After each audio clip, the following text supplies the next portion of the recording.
Hello, folks. Justin Bradford, Penalty Box Radio, coming to you. Still following up on this story about the University of Alabama in Huntsville and the elimination of the program, and the people that are trying to work very hard to save this program, a very storied program.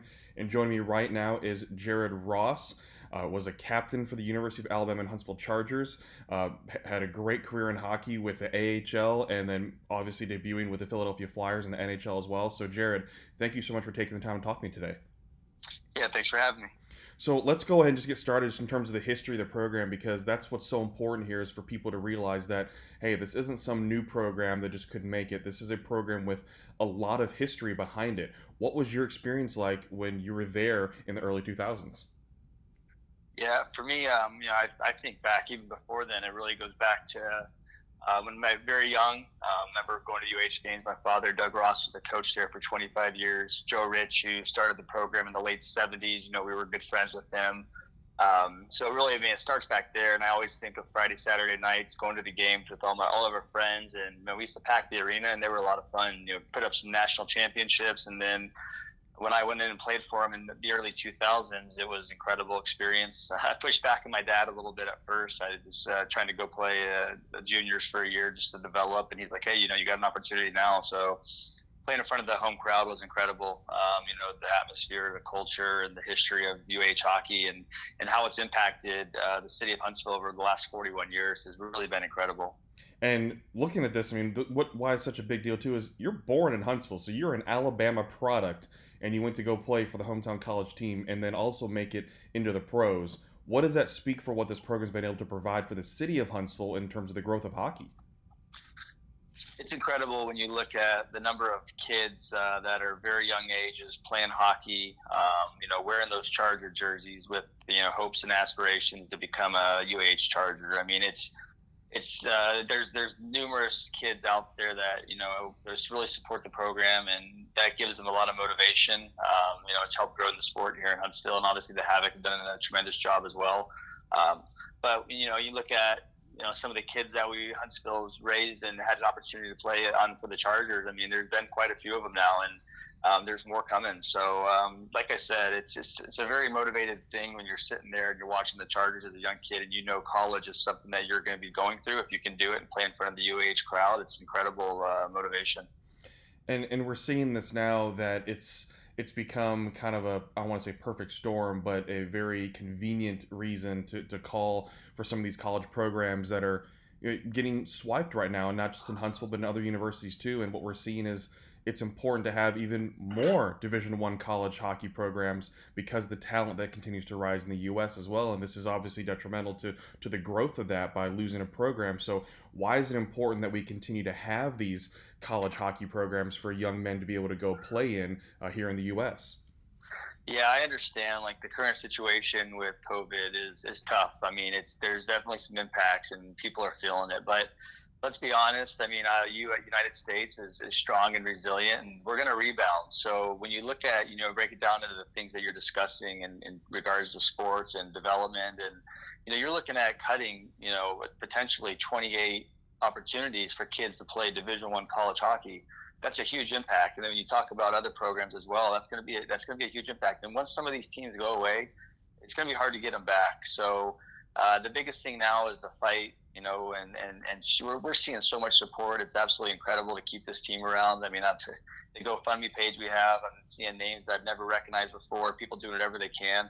But really, just to be able to have an opportunity for, these kids that have worked hard their whole life to play college hockey, giving them an opportunity, especially in the South. It's helping the university gain a lot of exposure from, northern states, kids coming down and attending the school from, Minnesota, Michigan, all over the United States and Canada. And it's just opportunities for them. And, my heart goes out for the kids that are on the team now. And, if we can get this thing back for them and keep them, moving forward. And that's a big thing for USA Hockey.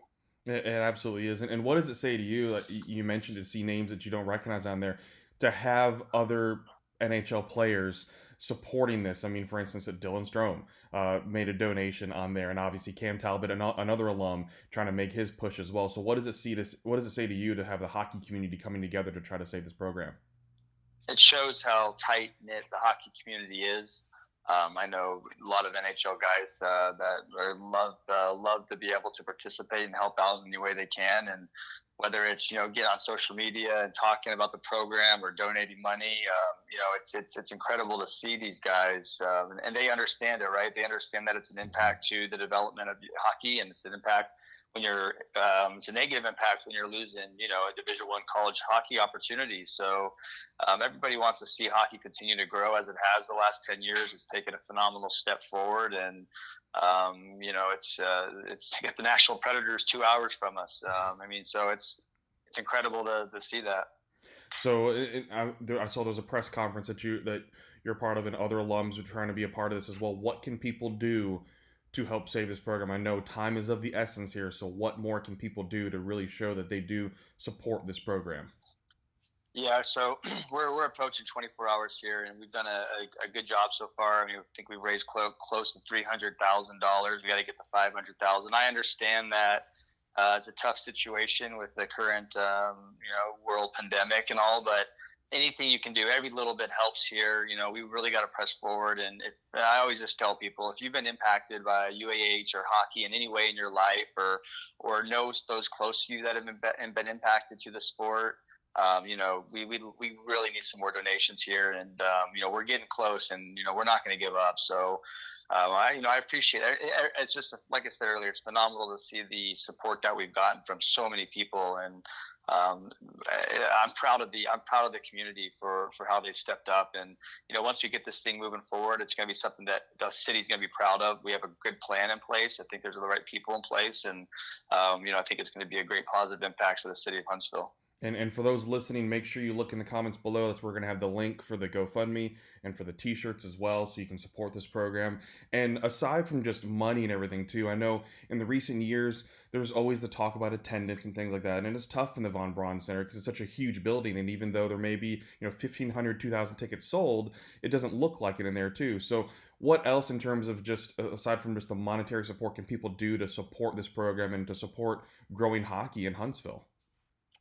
Yeah, good question. I think moving forward, obviously, like I talked about a second ago about the plan in place. Mhm. Maybe that even talks about we look at getting a rink on campus. I know there was a great plan for a Mhm. multi-use facility across from the campus on Sparkman there in Huntsville, and that's just something that we need to add to the culture of the university. If Mhm. you look at the university, 10,000 students, it's growing, it's incredible. And one thing that the students complain about is lack of entertainment around the campus. So I think if you get that rink put on campus and you get the students involved and add to that, that student atmosphere, that's going to be a huge step in the right direction. And then outside of that, it'll grow. People are going to want to come to these games. You're going to see a lot more participation. We get the right person in place within the athletic department to help push for ticket sales. But yeah, once we do get this thing up and running again, we're going to need continued support. It's not just going to go away. So we're going to need people to still step up and come to games, check out games. It's going to be done the right way internally, but again, it's going to be about getting those fans out to the games. Absolutely, doing everything possible because yeah, it's a fun atmosphere with the pet band, especially when it's a rush week with the fraternities out there as well. It's always a fun atmosphere to experience. So hopefully we can continue that experience and continue to grow hockey. And Jared, thank you so much for your time. Really do appreciate your insight on this and the support of the program. And it's just great to see success stories come out of there, and you definitely are one of them. So I appreciate you taking the time to talk about it. Absolutely. Thanks for the support here, and I appreciate your time as well. I know a lot of people are getting the word out there, and a lot of the media has been involved and positively helping us. So I appreciate everything you guys have done.